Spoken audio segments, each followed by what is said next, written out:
Thank you, Craig. Lovely. Reminds me of one of my favorite sayings by Michael Beckwith, Reverend Dr. Michael Beckwith, and that is, we have no secret thoughts, they show up as our lives. They show up as the results of our lives. So I want to tell you a secret. Can I tell you a secret? Yes. This is something you don't know about me. As a minister, I'm a kind of supposed to be very nonpartisan, kind of neutral, but secretly and very quietly on the side, I kind of enjoy the Oregon Ducks. Now, I know you don't know that about me, but I do. And they're playing in a championship game tomorrow night. They're playing against,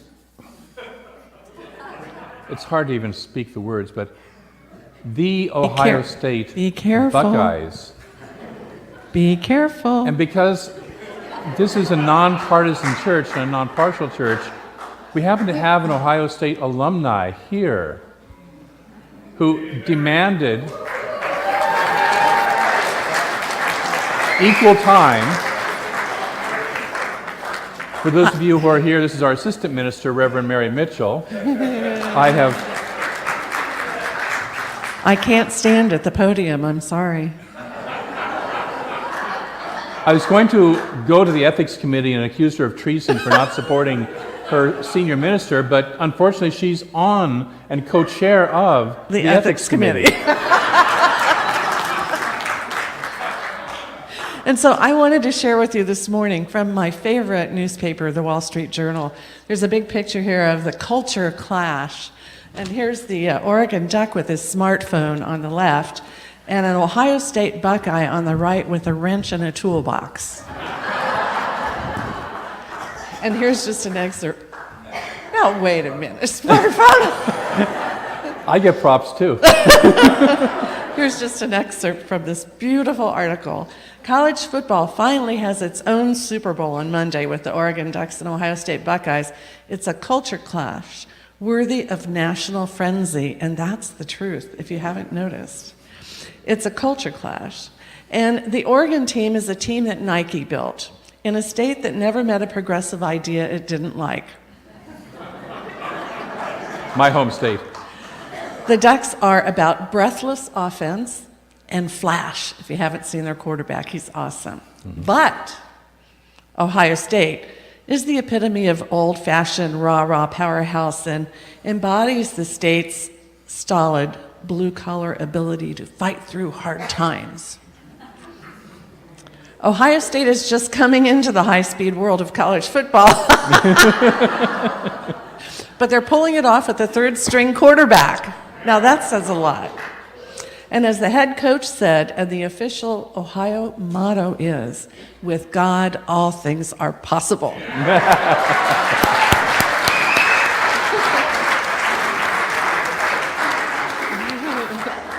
So, Mary, is it true that they're expecting to get internet connection in the state of Ohio? In Ohio soon, yeah. Somewhere this decade?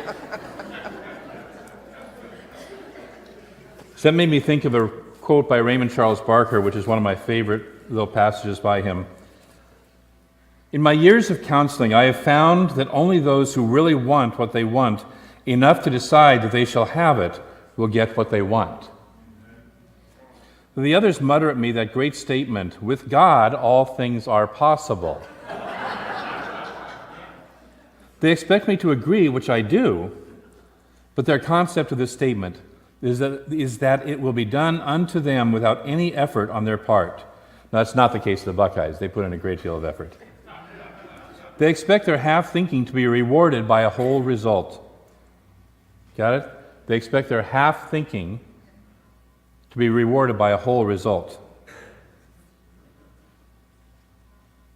This is a spiritual and mental impossibility.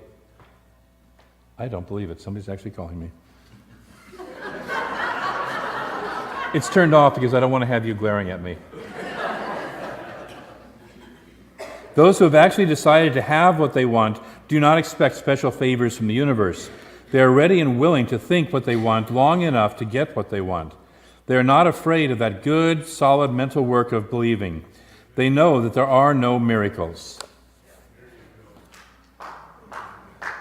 So our theme this month, our theme this whole year, but we're really specializing, focusing on this month, is the idea of, behold, I make all things new.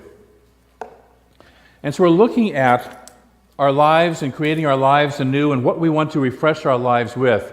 This past weekend, I did an intentions retreat for almost 50 people. We had a beautiful big circle of 50 people in here. They were having some very powerful results. How many people were here over the weekend for the intentions retreat? Great, we got a few there and one of a couple there. Great. And so, was it a good time? Yeah. Get anything out of it? Oh yeah, okay. And so, what I wanted to talk about today is the power of setting intentions. I love Emma Curtis Hopkins' phrase, if we would have our good if we could just name our good. And most of us don't take the time to name our good. What is it that I truly, at my heart level, at my soul level, want in my life? What is it that's calling me that I have to fulfill my reason for being here on this planet in the first place? We get distracted with the stuff out there that the media tells us we should want. I should have more duck gear, for instance. Oh, yes, that was a joke. But we get distracted by what the media tells us that we want, what our parents or siblings or spouses or kids or co-workers tell us we should want or do. We get distracted and pulled by all that stuff, and we don't pay attention to what is our soul, the really deep part of ourselves. What is it wanting? And so one of the ways to do that is to set what are known as intentions for this year. What is it that I want to have being revealed this year in my life? That when I come to the end of this year, I can say, yes, that was a powerful, fulfilling year. And if I don't name it, and if I don't start now, the question is, when will I start? And I'll get to the end of this year and go, oh well, another year has passed. Because this next 365 days will unfold in your life, assuming that you choose to stay alive for it and all that good stuff. And so 365 days from now, will you have lived intentionally, creating the desire and creating the life that you want, or will you have just let it pass? So I invite you to start to look at that. I'm going to go to Raymond Charles Barker again. This is from a book called The Power of Decision. He says, decision is the most important function of the individual mind. No creative process can begin until a decision is made. I could not write this chapter until I had arrived at the decision to do it. I am writing this on a lazy summer day when the outdoors invites me to many pleasant things. I have been sorely tempted to move from my typewriter and relax with friends. But I have decided that this chapter shall be written, and it shall be written now. So many of us let the lazy summer days or whatever it is distract us from that. And we don't bother to take the time to sit down and do the good, hard mental work of naming our good. For those who were in the intentions retreat, we spent about an hour and 15 minutes yesterday kind of really naming our intentions in several different areas of our lives. And when we came back together, everybody was tired and exhausted. It's like, this is really tough work to sit down and really work through what is it I truly want. Part of the reason it's tough is because we've been told so many times in our lives, you can't have it, you don't deserve it, who do you think you are? Another part of it is we're afraid of being the brilliant, magnificent selves that we are. Take a breath. You do know that you're a brilliant, magnificent self, yes? Yes. Great. And so being that, expressing that, moves through fear, levels of fear.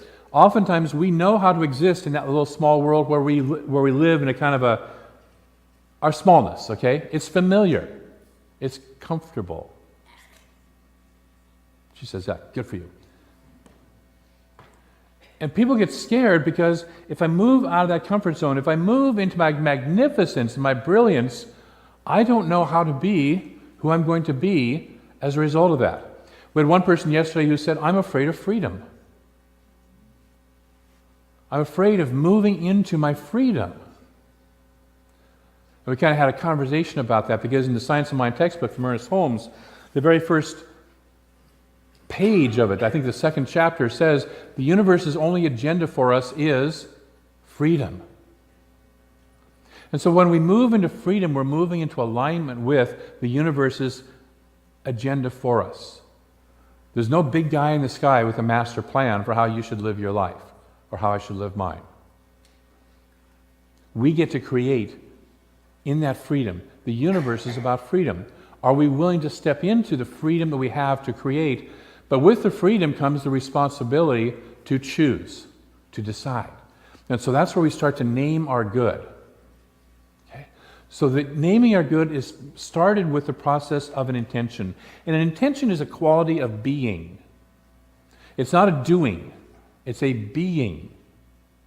I choose to have the intention of expressing beautiful, perfect health, vitality, and radiant health in my life this year.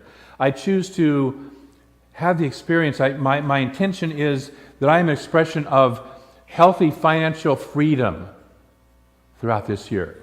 My intention is that I live in loving relationships in every relationship in my life this year. Do you see how that intention works?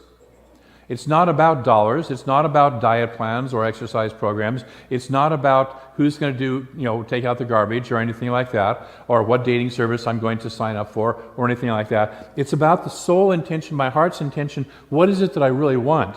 And what I truly am about, my true value is that I live in love, I live in health, I live in financial abundance or abundance of good, that I live in alignment with the universal qualities of joy, intelligence, wisdom, good. And so we start to line ourselves up with that, and that is the purpose of the intentions. And we start to focus the divine. It's like moving from an incandescent light bulb, which diffuses light all over the place, to a laser and say, we're going this way. I'm going this way with my life. This year, my intention is this. And we did that with 8 different areas of our lives. We focused. And I invited them, I said, and you know that there are a couple of those areas of your life they're extremely important for you this year, whichever ones they are for you. And so different people took different ones. They took health, they took finances, they took loving relationships, they took creativity, they took career, whichever ones, recreation, whatever it was, but they focused on that. And what is it that I have to have happen this year so that at the end of this year, when I get to December 31st, 2015, I can look back and say, wow, that was a dang good year. Right. Okay? So you get to decide that. That's the good news and sometimes the bad news. You get to decide that. And the thing is, I'm going to invite you to do what most people never do. They don't make that decision. There was a study done in, I believe it was the Harvard University, graduates a number of years ago. And they interviewed the graduates as they were graduating, and then they caught up with them later on, 20 years later. They found out that out of the ones graduating, 10% had actual goals for their lives when they graduated. 20 years later, that 10% had outperformed the other 90% of their graduating class in every single area, every single category. They found something else even more stunning, was that out of that 10%, 3% of the whole graduating class had written goals when they graduated. They'd taken the time to write down, say, this is what I choose to have in my life. That 3% outperformed even the 10% and everybody else by a stunning amount. More money, better relationships, better health, careers that were far more satisfying, everything you could think of. But most of us will never take the time to write it down. I have wonderful songs that go through my mind every once in a while. Original songs. But unlike Craig, I don't take the time to write them down. I don't take the time to learn how to read music or write music and write them down. I just, that's a nice tune. I should do something with that. Anybody else ever have that go through mind? I should do something with that. It's an idea, something, right. Write it down. If it's important enough, write it down. And so we start to make that intention. And it's important to make an intention that you really want. I used to, can I talk a football analogy or story for just one more minute? Okay, it's not about the Ducks. It's about the Super Bowl. Because 3 weeks from now, we'll also be having a Super Bowl party here. Because as most people know, I'm also a Seahawk fan. But in the early days of the Super Bowl, I used to watch the interviews, and I could tell from the interviews who was going to win the game. Because they would interview the teams, and this was before they got their psychology together about it. And one team would always say, "We're so happy to be here at the Super Bowl."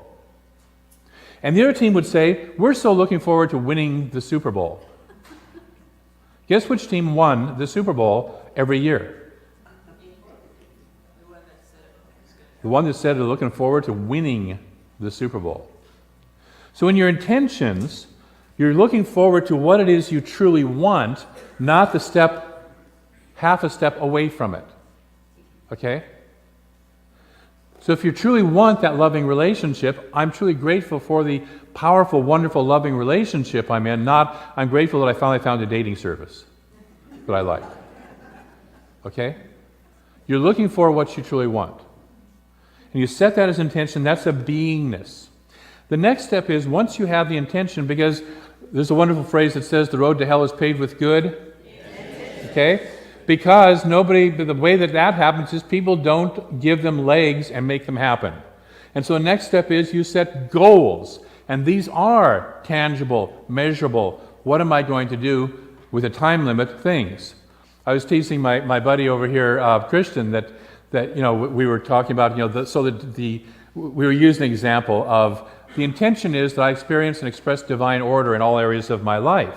And so by June 15th, I will have my garage cleaned out, because we were joking about that, and the subject of garage cleaning came out, is not an intention. Cleaning my garage is not an intention. It's a goal to the intention. It's a stepping stone.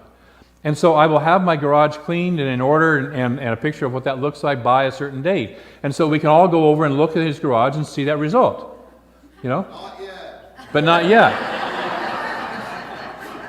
We said June 15th. If I want to lose a certain amount of weight, I can say by such and such a date, I want to weigh X number of pounds, or I want to be able to walk such and such a distance, or run such and such a distance, or swim such and such a distance. That's my goal.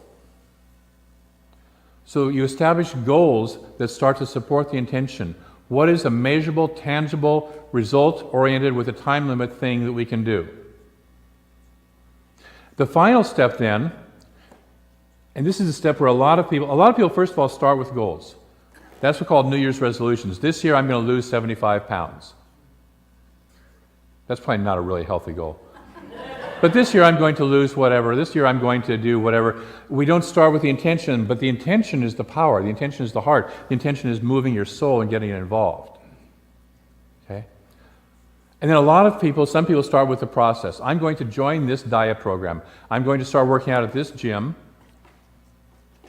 I'm going to do this process. And that's powerful and it's necessary, because the third step of that, once we've set our intention, once we've defined some goals to establish it, is to start to take some steps to make it happen.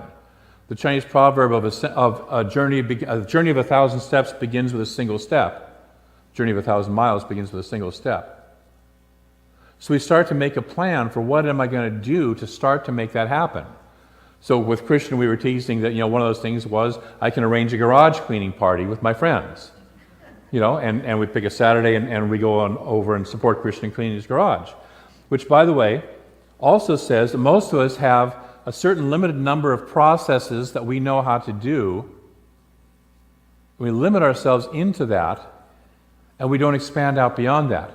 But other people don't necessarily have that same problem. So it's great to get together with other people to start to say, what are the processes that I want to do? How can I do this? We did a wonderful exercise here on Friday night that tapped into our creativity. And one of the people who was in the workshop shared afterwards, he said, I thought there was only about 3 ways to do what you were asking us to do. And he watched 100 ways unfold in front of him. It expanded his mind. Okay? And so when we start to work with other people, when we start to say, how can I do this? We start to get other mechanisms and other processes. What happens for a lot of us is, we have an intention, we start towards a process, the process doesn't work, and we quit. That diet didn't work. That dating service didn't work. That job didn't work out. That financial planner had no good. Whatever it is. Instead of saying, okay, that one didn't work, what's the next plan? What's the next thing I do? One of my favorite little scenes, we showed the movie last night, was from the first Harry Potter movie. How many people have seen that? First Harry Potter, or read the book? Harry is brand new as a wizard into Hogwarts. He's just discovered he's a wizard a couple months before that. He's brand new. They're having dinner in the Great Hall, and one of the professors comes running down the hallways and suddenly yells, "Troll in the dungeon!" and passes out. How many of you have ever had trolls in your dungeons? You know what I'm talking about. Okay? And so what ensues is panic. There's a moment of stunned silence, and then there's this panic from all the students. Dumbledore, who's the dean of the school and the voice of deep wisdom within the school, simply calls out, this is what Sue and I were joking about earlier, "Silence!" And everybody comes to silence. When we have trolls in our dungeons, it's good to listen to that inner voice, that powerful centered voice that calls for us to come to that stillness within, that stillness in the center. Because what we want to do when we encounter the trolls in our dungeons is panic and run around all scattered. And that just gets everybody hurt. So that's the first lesson out of that. But the second lesson is, so the kids are all progressing off to their rooms they're supposed to be in to keep safe. And Harry and Ron, the two of the three heroes of the whole series, suddenly realize that their third partner, Hermione, is in the girls' bathroom crying. They've been told that earlier. Kind of due to something they did to her, said to her. And they decide they better go get Hermione so that she knows about the troll, because she doesn't know about the troll. So their intention is to keep Hermione safe. That's their intention. They run down towards the girls' bathroom, and just as they're getting there, what do they find? Anybody remember? They find the troll. The troll has left the dungeon. The troll is now headed for the girls' bathroom, where Hermione is. And so they encounter the troll in the girls' bathroom, basically destroying the bathroom, trying to get at Hermione. Guess what their intention changes into? It doesn't change, does it? It's still keep Hermione safe. But now the ante has upped, the energy has upped, the necessity of it has upped, the need for it. They don't sit there and go, "Well, Hermione, sorry, it was nice knowing you. Have a nice afterlife, and we'll see you in the next one. We know there's no death, and so you'll be just fine." And they didn't do that. They started to find ways, and these are not great wizards. They will become great wizards, but they're not now. And so they started doing stuff like picking up the debris from the wrecked bathroom and throwing it at the troll and insulting him and calling him names. At one point in time, Harry takes his wand, the wand that he'll later do battle with the Dark Lord with and use very powerfully, and sticks it up the troll's nose. What they're doing is they're using mechanism after mechanism, process after process after process, until something works. And Ron finally remembers a spell that he's never been able to master before, uses it to get the troll's club suspended over his head for a moment, and then it falls on the top of the troll's head, knocks him out. Okay? When we encounter failure with our mechanisms, with our processes, what we do is we find a new process. Process after process after process. Thomas Edison didn't sit there after the third time he tried to invent the light bulb and say, "Well, guess that can't be done. I've tried 3 ways and there's no way." Do you know how many people know how many times he tried to invent the light bulb? How many? 120. It was actually 10,000, almost 10,000 times. 10,000 processes, combinations that he used. At 5,000, when he was right around 5,000, a reporter came and interviewed him and asked him when are you going to give up? Haven't you figured out it doesn't work? And what he said to him was, "I've just found 5,000 ways that don't work. I have yet to find the one that does, but I know it exists because I've seen it in my mind." That's called making a decision. That's called having that image of my good in my mind, and I know that it works. See, love is our truth. Joy is our truth. Abundance is our true nature. Vibrant, alive health is our true nature. That's what works. And we keep going for it, no matter how many times we fail, because we know it's the truth. We see it in our minds. Raymond Charles Parker also says, in fact, the opening sentence to his book, I love the opening sentence to this book, Power of Decision. The individual's ability to act unintelligently in a universe of intelligence is amazing. Isn't that a great line? The individual's ability to act unintelligently in a universe of intelligence is amazing. I have been part of that process. He recommends our affirmation, I am pure intelligence, always acting intelligently. He goes on to say, you were born out of intelligence. This is capital I. You were born out of intelligence, as intelligence, to express intelligence. Worry, fear, disease, argument, and frustration are not your normal heritage. These are abnormal, unhealthy uses of mind and emotion which you have wrongly assumed to be necessary to your everyday living. Your rebuttal that these negative states are normal because everyone has them does not make them so. All the sickness in the world cannot disprove health as normal. All the sorrow in the world does not prove joy to be abnormal. So I want to invite us to start to decide how we want to live this year. I'm going to invite you to do 3 things this week. Number 1 is set some intentions. Get intentional about your year. Write them down. Even if you never look at them again, just the process of writing them down will start to solidify them in your mind. Choose what it is you want to experience. Choose why, and then once you've decided, ask yourself, why is this important to me? Because what will happen is you'll start to get what I call the counter intentions coming up. I'll give an example of that. My intention this year, one of my intentions this year, is to live with a much more radiant, vibrant, healthy body than I have right now. Okay? But I have a couple of counter intentions. Number 1, I love chocolate. I love pastries. Number 2, I have in the past tended to eat for comfort, to comfort myself. I was going through a divorce a number of years ago when I started. A lot of desserts passed through my body, okay? And not all of it passed through. Some stuck around. I think this was about April 4th, 2011. Right, it's kind of right in there. And so I have to change, how can I find comfort? And to notice, first of all, that I'm not in the same emotional state that I was back then. And secondly, if I want to be comfortable or feel that feeling, find another healthier way to do that. And so to start to say, what is it that I can do to get this? Because we have these counter intentions. Another one is, that I like to just kind of stay home. Once I'm home, I kind of have a people job. Have you noticed? I'm kind of, yeah. And so there are times when I get home, I just want to that's it. I'm done for the day. I'm not moving anywhere. Okay? So I have to create an intention that is powerful enough that's going to get me out there to do the exercise, to eat the foods that I want. What I've done is I've gotten involved in a support group, which I'm not allowed to talk about. Oh, it's okay? All right.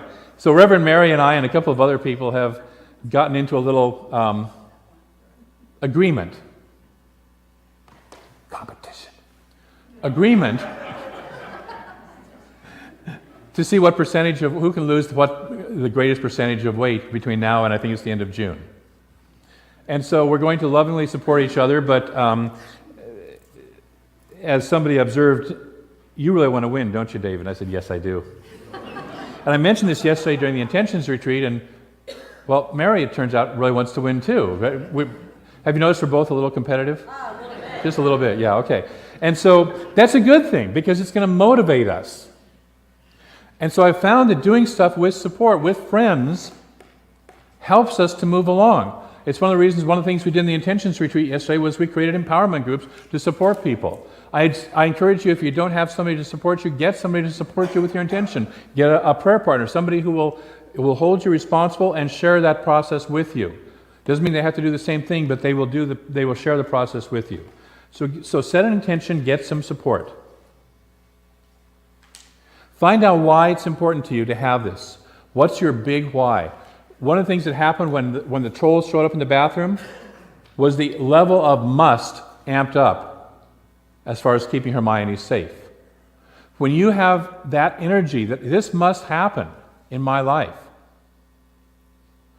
it transforms the intention from, oh, wouldn't it be nice if, to, this has to happen. Do you get the difference? Okay? But most of us won't put that much energy into it because we don't value ourselves enough, just to cut to the chase, that we feel that we really have to shine our light, share our love, express the health and joy that we are, have the financial abundance that we deserve, play with that, and all that other stuff. And so you deserve that. Not the person next to you. I'm talking to the one sitting in your chair, occupying your socks, okay? If you're not wearing socks, your shoes. If you're not wearing shoes, you're not supposed to be in here, okay? And the church lady will help you, will glare at you. Once you've set your intentions, then set some goals. Establish some goals to take you there. Write them down. And once you've done that, choose to do something to start the process. Choose a mechanism. Choose a way of starting to make it happen. It may not even work. It may get you partway there. Don't worry about it. Do something towards making it happen. Take that step.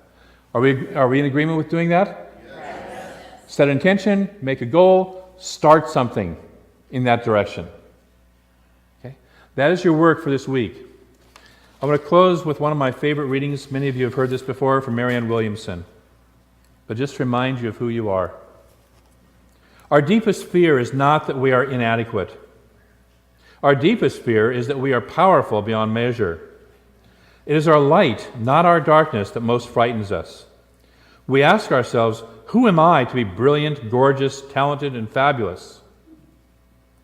Actually, who are you not to be? You are a child of God. Your playing small does not serve the world. There is nothing enlightened about shrinking so that other people won't feel insecure around you. We are all meant to shine as children do. We were born to make manifest the glory of God that is within us. It's not just in some of us, it's in everyone. And as we let our own light shine, we unconsciously give other people permission to do the same. As we are liberated from our own fear, our presence automatically liberates others. Take that in, and let's move into prayer. So I know that there is one infinite presence, pure love, pure joy, pure light, pure good, and that is all that there is. That its only agenda for us is freedom, the freedom to express its own nature, because it is us and we are it. There is no separation. So we are that love. We are that radiant health, that life energy. We are that abundant good in every way. We are that joy. We are that bliss. We are that wisdom and creativity. We are that. We are that beauty that God is. Nothing we have ever done has ever changed that. Nothing we ever could do has changed that. We are it. We may forget it. We may act out of alignment with it, but we still are it. And so I speak my word today that each and every person here, each and every person who hears this, moves into that awareness of how magnificent they truly are and begins to allow that magnificence to express through them. Each of us does not have to make our magnificence happen. We already are the magnificence. All we have to do is make it welcome. All we have to do is open our doors and say yes, to have a willingness for it to show up in the most beautiful, wonderful, perfect, and powerful ways. And so I speak my word that each of us here now simply says yes in our heart of hearts. In the depths and the core of our being, we say yes to this magnificence. Do we say yes to living the most wonderful year we have ever lived so far?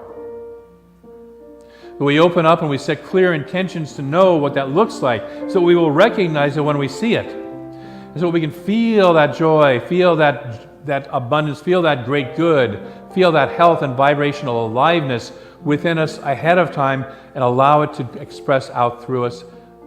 We become the kind of people that we need to be to allow that to be our normal lives. And so I'm grateful for the yes that each of us says. I'm grateful for the good that comes out of this for each and every person in this community.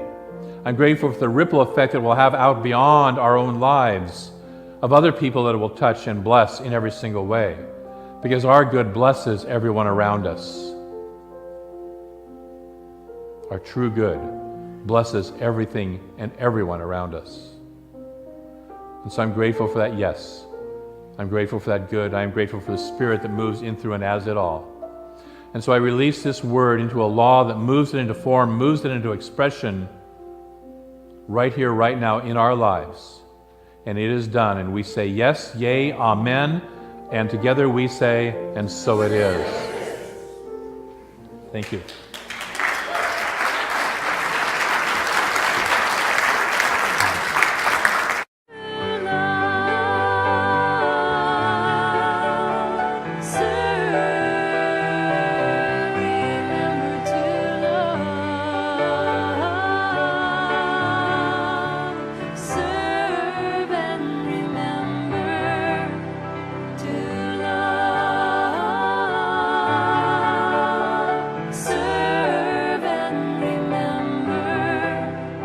to love,